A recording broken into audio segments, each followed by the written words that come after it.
It's Wednesday, August 25. This is the news on PBCJ. I'm Carol Francis. Over 21,000 Jamaicans were vaccinated on Tuesday, August 24, as the Ministry of Health and Wellness continued its four-day special vaccination blitz across the island.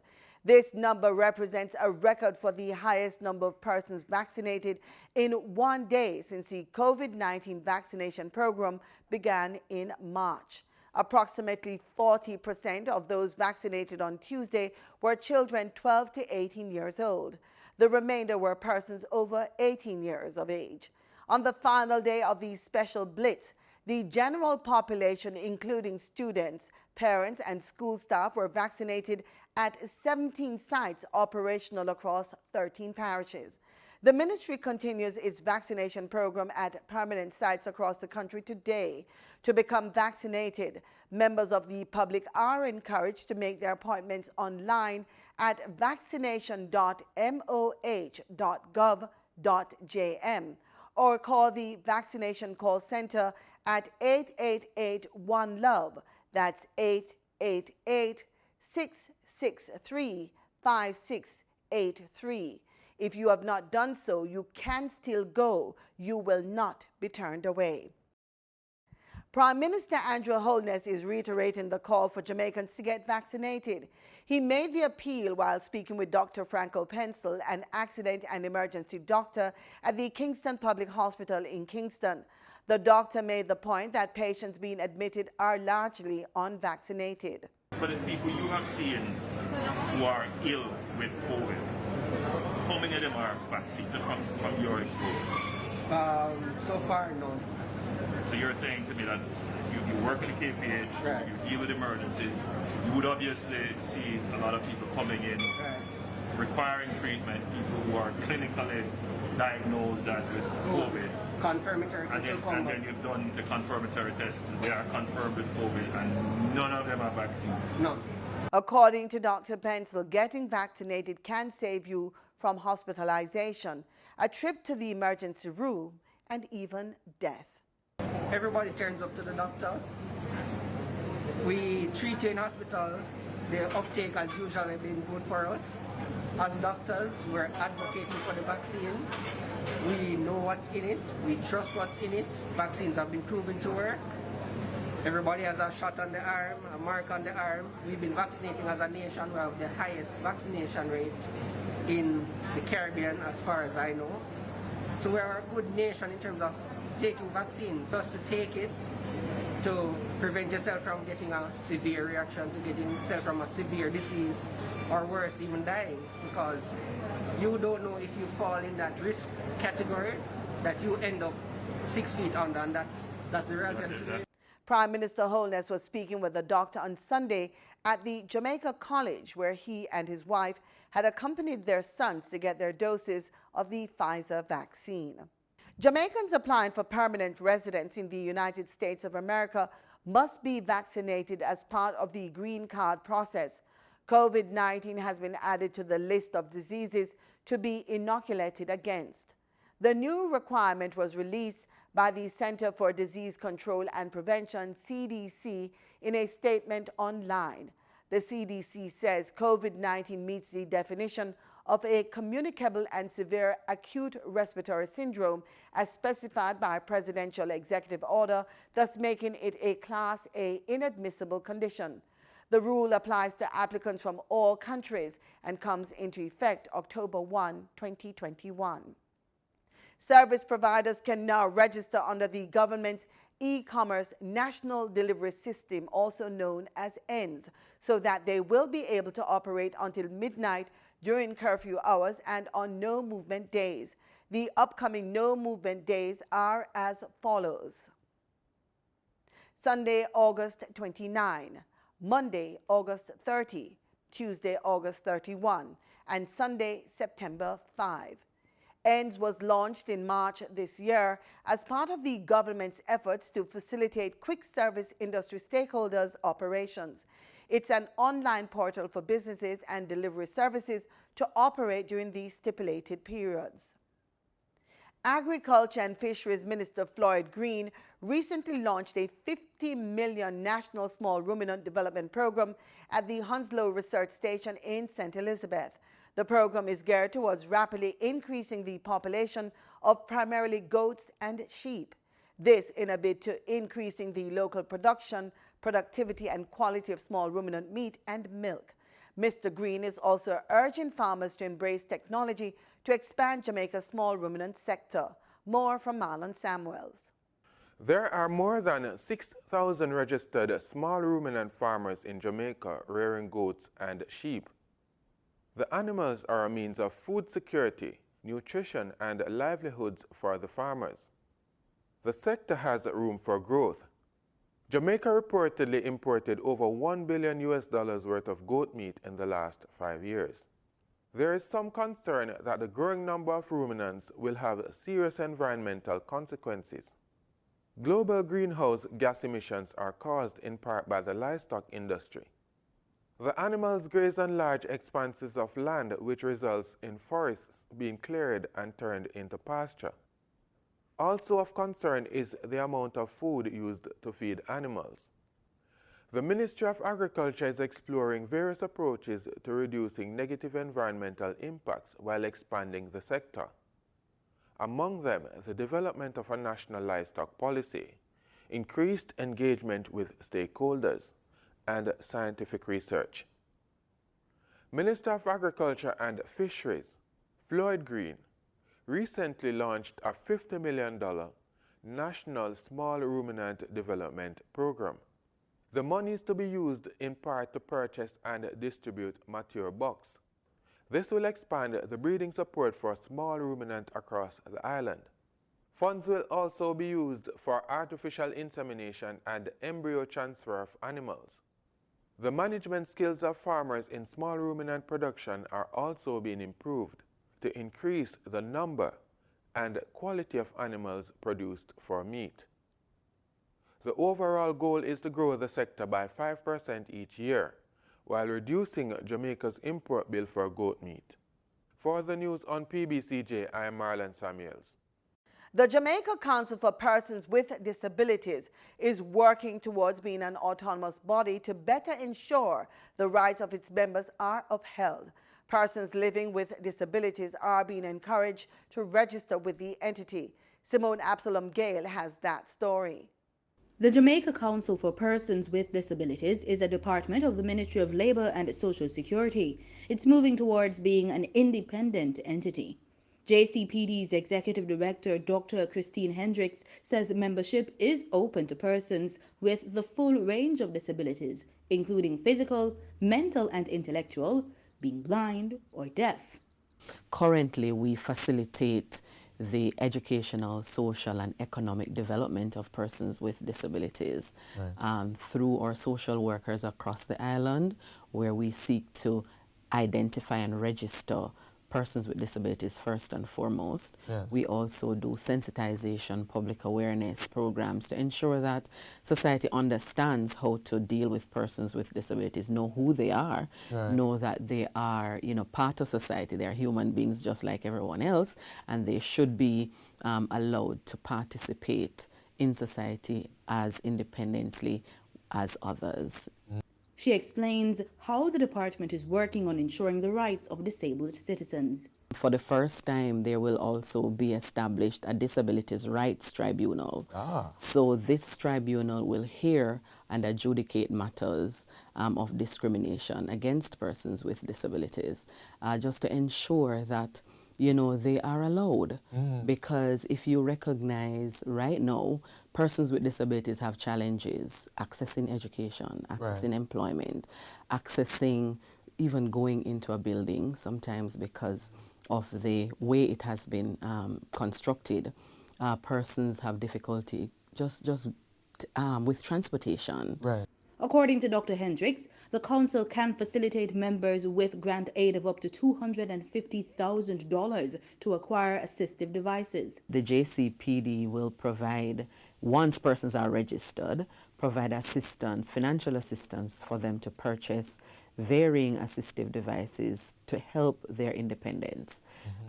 So for example, persons who are deaf can, once they are registered with the JCPD, apply for a grant to help them to purchase a hearing aid. All right. For someone who needs a wheelchair to be their legs, we can assist them to purchase that wheelchair. Or we can provide that wheelchair from those that we have, because we do have a stack of wheelchairs. But then there are persons who need special wheelchairs, specialized based on their disability. We also provide white canes to persons who are blind and visually impaired, and whatever other device persons would need. Once they are registered, they can apply to purchase. She cautioned that applications for grants are evaluated before the funds are disbursed. For persons who are applying for the $250,000 grant, that grant goes to an external committee to be vetted, for the case to be brought to the committee and for a decision to be made. For the $30,000, it does go to a committee, but that's an internal committee to the JCPD that reviews those applications and provides that support. The JCDP also offers support to disabled persons working to become entrepreneurs. Persons can access the Economic Empowerment Grant once every 3 years, depending on what is happening. It's not automatic, but if persons want to expand at the end of 3 years, or they have fallen on hard times like what COVID has done, you know, persons can apply and get that support. The JCPD has more than 12,000 members. All applicants are asked to submit a medical report and complete an application form. For the news on PBCJ, I'm Simone Absalom Gale. Gabrielle Thompson now brings us the latest updates from both the local and overseas markets in this quick business report.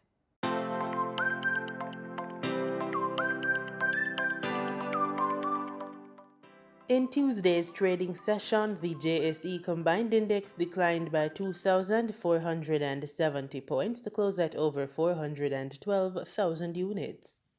Overall, market activity resulted from trading in 86 stocks, of which 40 advanced, 35 declined, and 11 traded firm.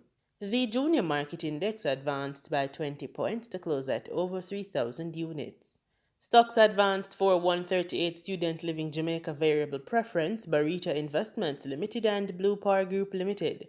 Stocks declined for 138 Student Living Jamaica Limited, Access Financial Services Limited, and Berger Paints Jamaica Limited.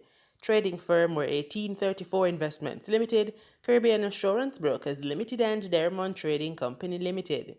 Radio Jamaica Limited was the volume leader with over 5.9 million units, followed by NCB Financial Group Limited with over 5.8 million units, and Future Energy Source Company Limited ordinary shares with over 4.8 million units. In foreign exchange trading for Tuesday, August 24, the US dollar sold for an average $153.13. The Canadian dollar ended trading at $122.44. The pound sterling traded for $209.25, and the euro sold for an average $183.07. In market data for oil, prices fell on Wednesday, taking a breather after a strong rally this week, spurred by the loss of a quarter of Mexico's production and signs that China, the world's biggest importer, has curbed a recent coronavirus outbreak.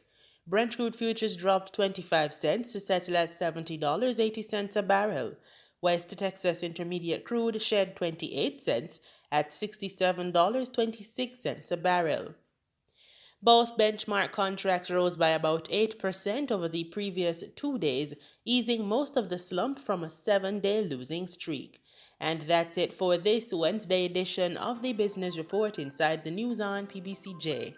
I'm Gabrielle Thompson. Pleasant viewing. Breathing is something we don't often think about, as it's an automatic process of our bodies. Yet we can't live without breathing. What makes the current COVID-19 pandemic so deadly is the fact that the virus can impair the respiratory system. In today's Living Healthy report, Dr. Heather Dawn Lawson-Myers of the Ligonier Family Dental talks about the most effective ways to breathe.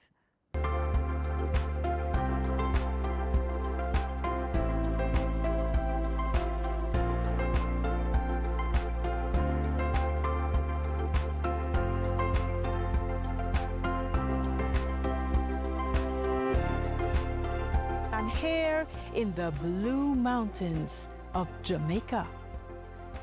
The air is fresh and clean, and it just allows us to breathe.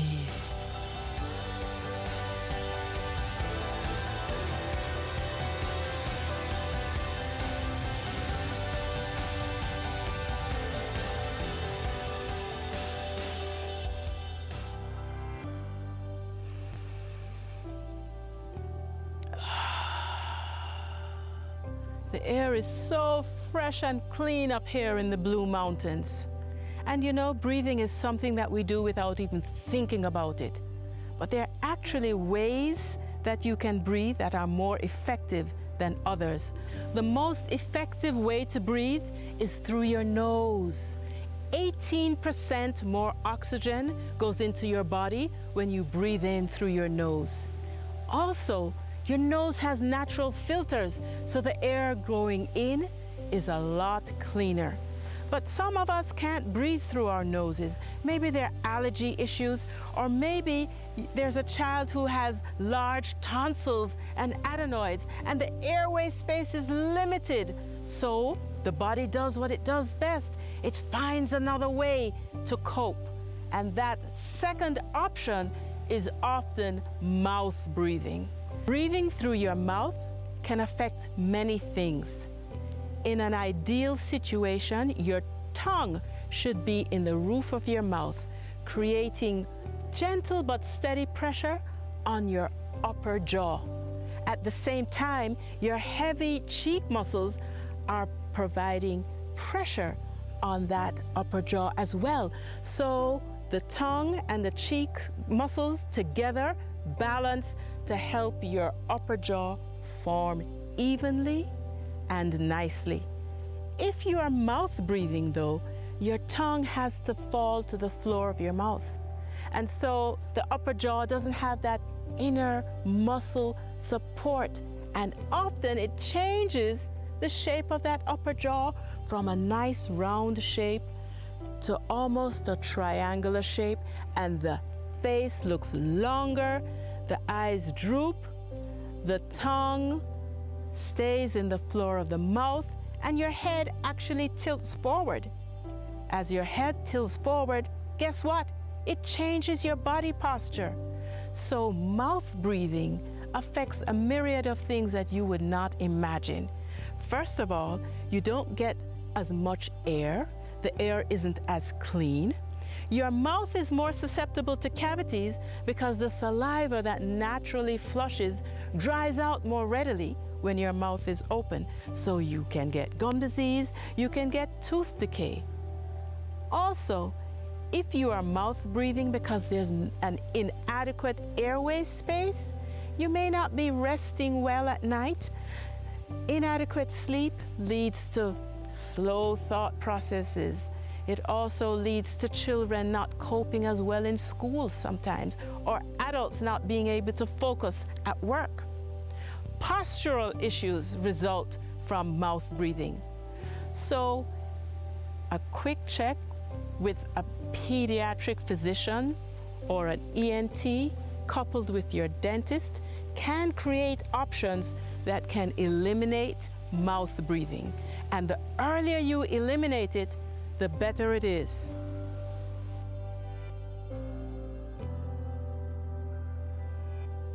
Breathing, something we don't even think about, but the way we breathe can truly affect all of our lifestyle and our health as well. Listen, catch you next time. Facebook, YouTube, and our LFD website. See you next time on HD's Jazz.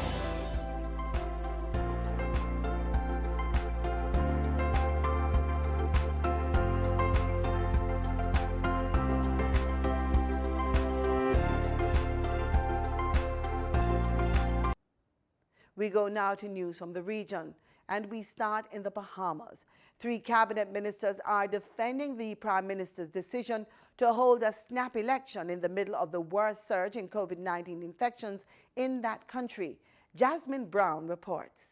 Cabinet Minister is coming to the defense of the Prime Minister's decision to hold a general election as COVID cases continue to mount. Deputy Prime Minister Desmond Bannister, National Security Minister Marvin Dames, and Health Minister Renard Wells insisted outside Cabinet that the appropriate health measures will be in place for the September 16th vote. Dames, who has ministerial responsibility for elections, challenged the critics. There are persons out there who will come and say these things, but they can't offer you any sensible alternative. And I say, well, oh, this is not a good time. All right, if it's not a good time, when is a good time? Though the next general election is not due until May 2022, Dr. Minnis announced last week that it will be held on September 16th, even as cases in August have already surpassed those recorded during any other month since the pandemic began. More than 2,600 cases have been confirmed so far this month. Bannister says given the current situation, a quick election was the smartest move. It's very important for us to have the election in the shortest possible period of time. It's important for the government to have a mandate on what we're doing. The Bahamian people can say what they want in governance, but it's also important for it to be as short as possible, and that's what we're doing. Meantime, Wells says health officials are working to create specific health protocols to guide the campaign and election process. When you look to the American election back in November that took place in the height of COVID with no vaccines, you had 2 models of the way you could conduct an election. You had the Republican Party that held in-person rallies, massive rallies. You had the Democratic Party that held rallies that were simply automobile rallies where persons sat in their vehicles while someone stood on stage and spoke to them. And so I think that political parties ought to continue to be responsible. Now, one thing those cabinet ministers say they plan on doing is ensuring those campaigns are run as smoothly and safely as possible. Reporting for our news, I'm Jasmine Brown. And moving to St. Lucia, Tuesday was a momentous day for several minors 12 years and older as they received their first dose of Pfizer COVID vaccine. The rollout of the vaccine began on an appointment-only basis. Jessica Russell reports. The vaccination of those 12 and older began today at the Multipurpose Center with the rollout of the Pfizer COVID-19 vaccine. 13-year-old Zaria Josiah was the first child to get the Pfizer-BioNTech vaccine, now marketed as Comirnaty. I feel more confident in going outside because now I'm like a percentage safer than I used to be. Her father, Osbert Josiah, shares why the decision was made to have his daughter vaccinated. It was just a matter of doing the research, seeing the safety of the vaccine, of which we're confident, very, very confident, and so we made the decision with her, talking to her about it, to have her vaccinated as soon as possible. This parent says listening to Acting Chief Medical Officer Dr. Terry and Joseph on special ABS programming boosted her confidence in her decision. She kept emphasizing that we have to protect our children, and our children are as protected as we, the parents, allow them to be. And so that, for me, sealed the deal. Her 17-year-old Gianna Fuller says she was once skeptical, but now feels better. I feel a bit safer and calmer. This man says the effect of the pandemic on his 15-year-old son's ability to engage in sports was one of the reasons for getting his son vaccinated. If this is what it takes to get him back on the field, I'll definitely do it. It's a no-brainer. His son Christopher, too, is happy to have gotten his first shot.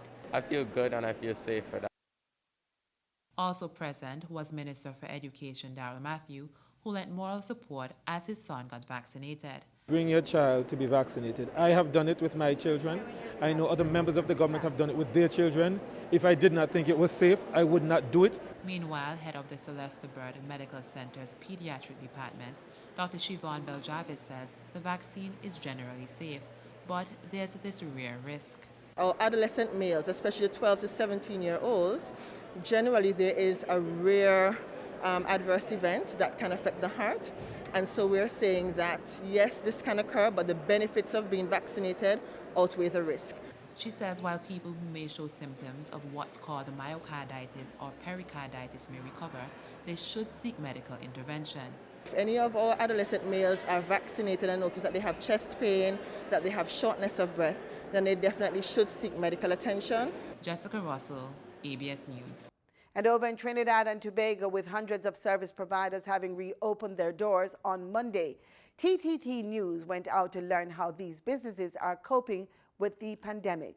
Terry Ann Brown Campbell tells us more in this report. Beauticians, barbers, tailors, and other face-to-face practitioners are hearing one particular question more and more from their clients. The query sometimes comes even before they book an appointment. Customers now are asking if we are vaccinated because they're not coming to us if we are not vaccinated. So some practitioners now, they have a decision to make. Ms. Small says she has been vaccinated despite having a number of medical issues, including allergies. She adds she was not particularly eager to reopen her doors after these 4 months of the lockdown. I have two minds about that. And I'm very indecisive because of the variant being here and thinking that if it gets, hopefully it doesn't get worse, but if it does, we may be shut down, seeing that we are considered non-essentials. Ms. Small also indicates that she has taken a concrete step to understand the pandemic. I got together with some beauty practitioners to do a program. It's a risk management program to assist us, but it's a self-development, but also for the government to take us seriously, that we are doing things for the protocols and procedures in terms of understanding what COVID is. She says this is an accredited program which also teaches about all the germs and viruses that can make these small business owners and their clients ill. Terry Ann Brown Campbell, TTT News. And in sports, we bowl off with cricket. West Indies women will host South Africa women in an 8-match limited over series starting August 31 to September 19. They will play in 3 T20 internationals and 5 one-day internationals in Antigua. This is in preparation for the ICC World Cup qualifiers in December. The qualifiers will determine the spot for next year's World Cup in New Zealand from March 4 to April 3.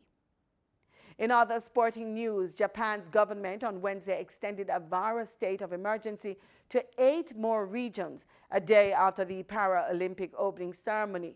This as the nation's hospitals are under pressure from rising infections. The step comes as summer school holiday ends. Top infection experts are recommending delaying the start of classes to reduce contagion risks. The country has been recording more than 20,000 new cases a day in recent weeks as the more infectious Delta variant spreads. 8 more regions will be placed under the virus emergency already in force in 13 areas, including Tokyo, with a provisional end date of September 12.